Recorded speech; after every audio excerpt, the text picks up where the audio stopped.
നിയമസഭാ തെരഞ്ഞെടുപ്പിലെ സീറ്റ് വിഭജനത്തിൽ UDF-ൽ ഉഭയകക്ഷി ചർച്ചകൾ തുടരും. തിരുവമ്പാടി സീറ്റിന് പകരം പട്ടാമ്പി വേണമെന്ന ആവശ്യത്തിൽ ഉറച്ചു നിൽക്കുകയാണ് മുസ്ലിം ലീഗ്.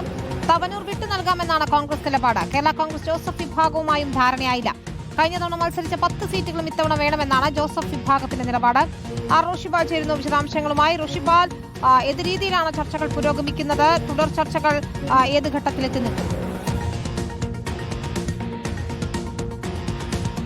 വിനീത, 2 തവണ പ്രധാനപ്പെട്ട കക്ഷികളുമായി കോൺഗ്രസ് നേതൃത്വം ചർച്ച നടത്തി. ഇന്നും മുസ്ലിം ലീഗ് നേതാക്കളുമായി കൂടിയാലോചന നടത്തിയതാണ്. പക്ഷേ ഇപ്പോഴും ലീഗുമായി ബന്ധപ്പെട്ട ചർച്ചകൾ പൂർത്തിയായിട്ടില്ല. ഇപ്പോഴും തിരുവമ്പാടി സീറ്റുമായി ബന്ധപ്പെട്ടാണ് ആശയക്കുഴപ്പം തുടരുന്നത്. തിരുവമ്പാടി സീറ്റ് നൽകിക്കഴിഞ്ഞാൽ അതിന് പകരം തവന്നൂർ നൽകാമെന്നാണ് കോൺഗ്രസ് പറയുന്നത്. പക്ഷേ മുസ്ലിം ലീഗ് നേതൃത്വം അത് അംഗീകരിച്ചിട്ടില്ല. പട്ടാമ്പി തന്നെ വേണമെന്ന ആവശ്യമാണ്. അതേസമയം തന്നെ കോങ്ങാടും ആലത്തൂരും തമ്മിൽ വെച്ചുമാറാനുള്ള ഏതാണ്ട് ധാരണയായിരുന്ന സൂചനകൾ വരുന്നു.